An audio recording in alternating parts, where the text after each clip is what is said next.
যে লোকের দ্বারে দ্বারে যাচ্ছে বোঝাতে একটা বিধায়ক, সন্দেশখালীর বিধায়ক রেখা পাত্র, এই 12টা নাং নিয়ে বাড়িতে বাড়িতে যাচ্ছে রেখা পাত্র বুঝিয়ে দিতে। রেখা পাত্র নিজেই বোঝাতে পারছে না নিজে বুঝতে পারছে সেটা ভেবে দেখেছো? ওই রেখা পাত্র আমার মতন মূর্খ চুদি, যা এক কলম লেখা নেই আমার পেটে, যেমন ওই রেখা পাত্রর পেটে নেই, সেই রেখা পাত্র যাচ্ছে লোকের বাড়িতে বাড়িতে বোঝাতে। এটা বন্ধ করো, লোক বুঝতে পারবে না কেন, ও নিজেই মূর্খ, ও নিজে বোঝাতে পারছে না, নিজেও বুঝতে পারে না, অথচ লোকের বাড়িতে বাড়িতে দিয়ে আসছে। গিয়ে কি হবে, লিখবে কে, তোর মার ভাতার মারানি। নতুন রাজ্য সরকার নাকি ঠিক নয়, এই রকম কুযুক্তি দেখা যাচ্ছে সোশ্যাল মিডিয়া খুললেই। এই রাজ্যের মহিলারা যে মূর্খ তার পরিচয় দিয়ে দিচ্ছে তারা আবারও। অন্নপূর্ণা ভাণ্ডারের এই 12 পাতার ফর্ম দেখে তারা অবাক হয়ে যাচ্ছে। আমার পার্ট 1-এ কালকে একটা ভিডিও ছেড়েছিলাম 12 পাতার ফর্ম নিয়ে, নাজেহাল অবস্থা, এটা মানা যাচ্ছে না, এটা আমি জাস্ট দিয়েছিলাম, এটা কিন্তু সত্যি মানা যাচ্ছে না। কিন্তু এই বলে এটা নয় যে এটা ফর্মটা ফিল আপ করা যাবে না। তো আপনারা কিন্তু একটু বেশি ঘাবড়ে যাচ্ছেন এই অন্নপূর্ণা ভাণ্ডারের জন্য। আপনারা যেসব কুযুক্তি সরকারের গায়ে দিচ্ছেন সেটা কিন্তু একদম ঠিক নয়। কারণ রাজ্য সরকারকে মাত্র সময় দেওয়া হয়েছে 1 মাস। 1 মাসের মধ্যে তারা এত কিছু কি করে করবে? দেশের যে পরিস্থিতি তৈরি করে রেখেছে আমাদের আগের রাজ্য সরকার, সেটা ঠিক করতে তাদের নাজেহাল অবস্থা হয়ে যাচ্ছে। তাদেরকে একটু সময় দিন, আশা করি তারা সব কিছু ঠিক করে দেবে। আপনাদের অন্নপূর্ণা ভাণ্ডার আপনারা অবশ্যই পাবেন, কিন্তু যারা যোগ্য নয় তারা কেন পাবে? ফর্মটা ফিল আপ করুন, কষ্ট করে একটু ফিল আপ করুন। হ্যাঁ, আপনারা মুখ্যমন্ত্রীর কাছে আর্জি জানাতেই পারেন যে ফর্মটা ফিল আপের একটু ব্যবস্থা করে দিতে, একটু ক্যাম্প বসাতে, যাতে আপনাদের সুবিধা হয়। ফর্মটা বুঝতে একটু অসুবিধা হচ্ছে, কারণ অনেক বড় পাতার ফর্ম রেখেছে, 12 পাতার ফর্ম, যার জন্য অসুবিধা হয়ে যাচ্ছে। অনেক যারা পড়াশোনা জানে না, আর অনেক ফ্যামিলির মানে পড়াশোনা জানলেও এই ফর্মটা অনেকে ঘাবড়ে যাচ্ছে। তার জন্য আপনারা আর্জি করতে পারেন যে অবশ্যই আমাদের জন্য একটা ক্যাম্পের ব্যবস্থা করুন, যাতে আমরা ফর্মটা সুস্থভাবে রাজ্য দপ্তরের কিছু সরকারি দপ্তরিদের বসানো হোক, যারা ফর্মটা বিনা পয়সায় ফিল আপ করে দেবে আর আপনাদের বুঝিয়ে দেবে, যাতে ফর্মটা ভুল না হয়।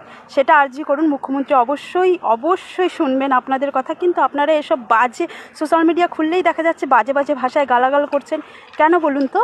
15 বছর সময় দিয়েছিলেন আগেকার সরকারকে, কিন্তু এবছর মাত্র 1 মাস সময় হয়েছে।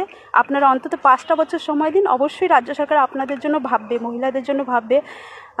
আমরা একটু ঘাবড়ে যাচ্ছি, কারণ জমির দলিল টলিল এসব উঠিয়েছে এই ফর্মের মধ্যে, তাতে কোনো ব্যাপার নয়। আপনারা চেষ্টা করুন, অবশ্যই পাবেন। আর যারা এটা পাওয়ার যোগ্য অবশ্যই পাবেন অন্নপূর্ণা ভাণ্ডার, তার জন্য একটু সময় দিন। কি আছে, 3 মাস না টাকা পেলে এক সময় তো পাবে। কি পরিবর্তন হতে না হতে রূপ দেখিয়ে দিল তো বিজেপি, তাই না?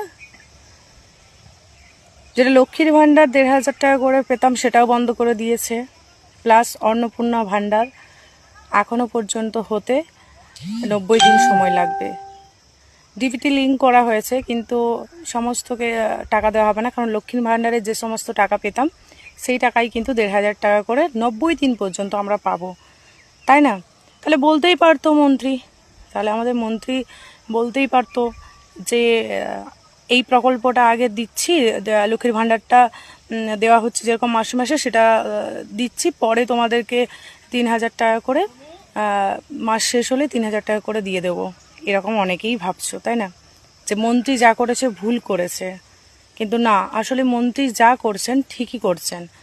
কারণ উনি যেটা দেখেছেন যে এরকম অনেকেই আছে যে ছেলে মেয়ের নাম করে, যারা ছেলেদের নাম আছে, কালকে যেমন ধরা পড়লো সম্ভবত রাকিবুল না শাকিবুল, তো ওনার লক্ষ্মীর ভাণ্ডার উনি পেতেন। একজন ছেলে হয়ে কি করে তিনি লক্ষ্মীর ভাণ্ডার পেতেন, এগুলো কিন্তু ভাববার বিষয় আছে। তাই উনি যা করেছেন আমি বলবো ঠিকই করেছেন। আমি কেন, আমার মতো যে সমস্ত মানুষরা বুঝবে তারা বলবে যে ঠিকই করেছেন যা করেছেন, কারণ ওটা ভেরিফাই করছে ওনারা। 90 দিন সময় নিয়েছে যখন, নিশ্চয়ই কিছু কারণ আছে। তো 90 দিন সময়ের মধ্যে আমরা 3,000 টাকা করে পাচ্ছি অন্নপূর্ণা ভাণ্ডার, তো তাতেও আমরা খুশি। টাকাটা বড় কথা না, যে টাকাটা দিয়েছে বলে পরিবর্তন হওয়াটা উচিত ছিল, টাকাটা বড় কথা না।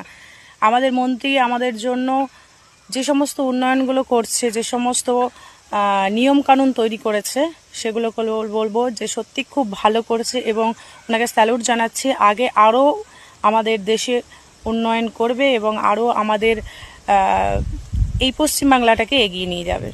যারা ফর্ম ফিল আপ করতে পারবেন না তাদের প্রত্যেকের বাড়িতে আমাদের পক্ষ থেকে লোকেরা যাবে এবং আগামী বুধবার আমরা ইতিমধ্যে অন্নপূর্ণা যোজনা, যে অন্নপূর্ণা নাম নথিভুক্তকরণ শুরু করেছি, তার প্রথম পর্যায়ে আমরা 3,000 টাকা করে টাকা ট্রান্সফার করব আগামী বুধবার দিন। আপনারা কেউ বিচলিত হবেন না।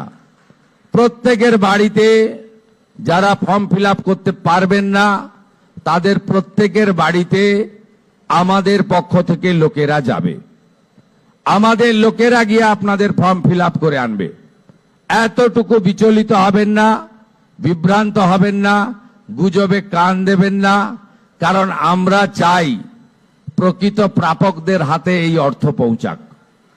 আমরা চাই না কোনো অভারতীয়র অ্যাকাউন্টে এই টাকা যাক। আমরা চাই না যে পুরুষদের অ্যাকাউন্টে মহিলাদের এই কর্মসূচির টাকা যাক। ইতিমধ্যে রাজ্যের বহু জায়গা থেকে অবৈধভাবে পুরুষরা যারা লক্ষ্মীর ভান্ডার পাচ্ছিলেন গ্রেপ্তার হয়েছেন। আপনাদের সরকারের অর্থ, এই সরকার স্বচ্ছতার সঙ্গে কাজ করবে, এই সরকার ফাইন্যান্সিয়াল ডিসিপ্লিন মেনে কাজ করবে। পশ্চিমবাংলায় যারা প্রকৃত প্রাপক তাদের প্রত্যেককে চিহ্নিত করে খুঁজে বের করে তাদের কাছে মাননীয় প্রধানমন্ত্রীর দেওয়া, আমাদের দেওয়া সংকল্প পত্রের প্রত্যেকটা বাক্য শব্দ পূরণ করার দায়িত্ব আপনাদের সরকারের। আপনাদের সকলকে অভিনন্দন জানিয়ে আমাদের রাজ্যসভার সাংসদ বলেছেন এতদিন ধরে দলের সরকার চলতো। আমাদের সংবিধান কিন্তু দলের সরকারের কথা বলে যায়নি। সংবিধান বলে গেছে for the people, by the people, of the people. আমাদের সরকার এবার থেকে আপনাদের for the people, by the people, of the people নীতিতেই চলবে। আর মুখ্যমন্ত্রীকে বল বন্ধ হয়ে যাচ্ছে, আমরা নাম্বার দিয়ে দেব, সেখানে আপনার সরকারকে বলো বা আপনার সরকার আপনার পাশে, এই নামেই আপনারা ফোন করে আপনাদের যা প্রয়োজন, যা অভিযোগ জানাবেন, আমরা আপনাদের সঙ্গে কাজ করব। আগামী 22 তারিখ আমাদের রাজ্য বাজেট হবে। এই বাজেটে পশ্চিমবঙ্গের মানুষের যে প্রত্যাশা আছে আমাদেরকে কেন্দ্র করে, সেই প্রত্যাশাও আমরা পূরণ করার চেষ্টা করব। সবাই ভালো থাকুন। ভারত মাতাকে প্রণাম জানিয়ে ঋষি বঙ্কিমচন্দ্রের বন্দে মাতরম মন্ত্রের মধ্য দিয়ে